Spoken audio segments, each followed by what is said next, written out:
Preventing accidental indexing. Google's recommendations for staging sites.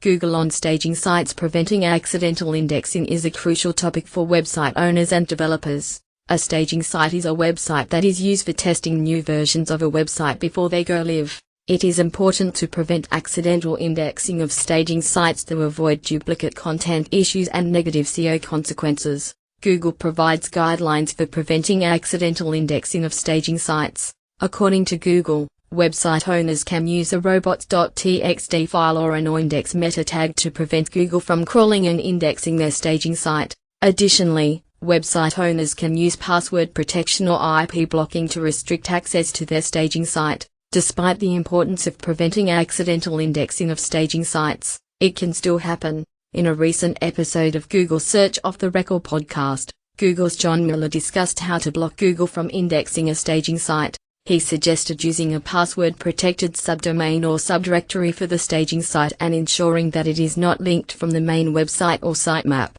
What are staging sites? Staging sites are clones of live websites that allow developers to test changes and new features in a secure environment before implementing them on the live site. They are essentially a duplicate of the live site that is not accessible to the public. Developers can make changes to the staging site and test them without affecting the live site.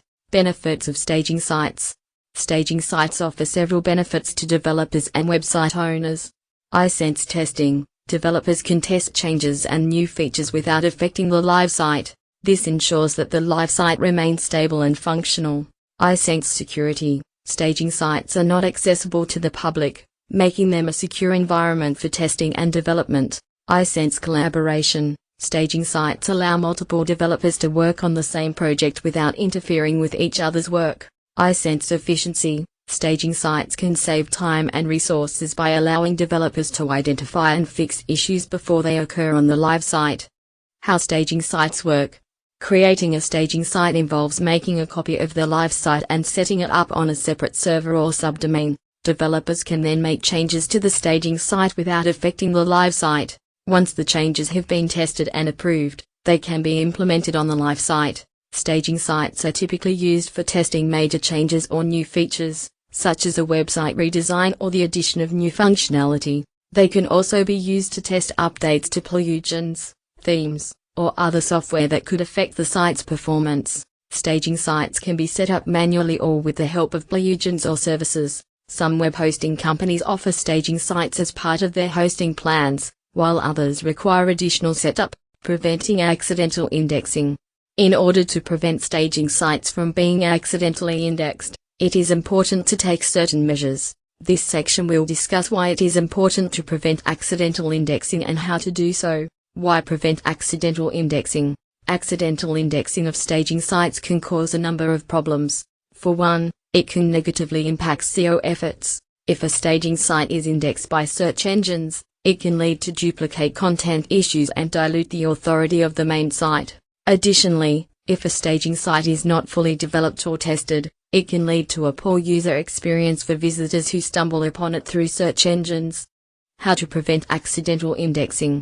There are several ways to prevent accidental indexing of staging sites. iSense robots.txt. One way to prevent indexing is to use a robots.txt file to block search engines from crawling the site.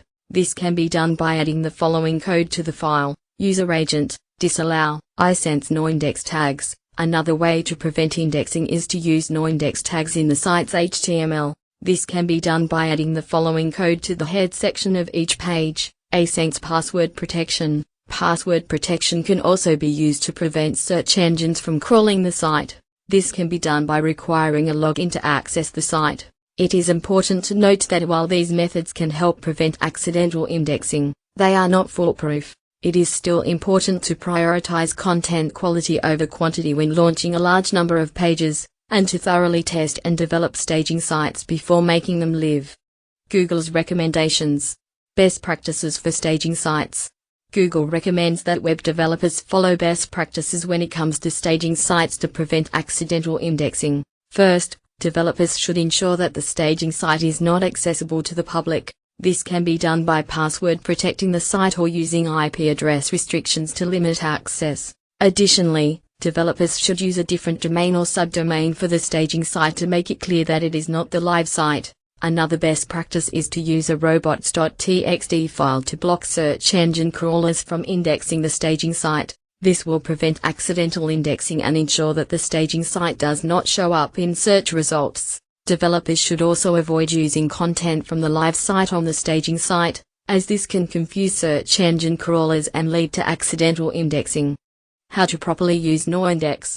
Another way to prevent accidental indexing is to use the noindex meta tag. This tag tells search engine crawlers not to index the page, preventing it from showing up in search results. However, it is important to use the noindex tag correctly to avoid accidentally preventing the live site from being indexed. Developers should only use the noindex tag on staging sites or other pages that should not be indexed. They should also ensure that the live site does not have the noindex tag, as this will prevent it from showing up in search results.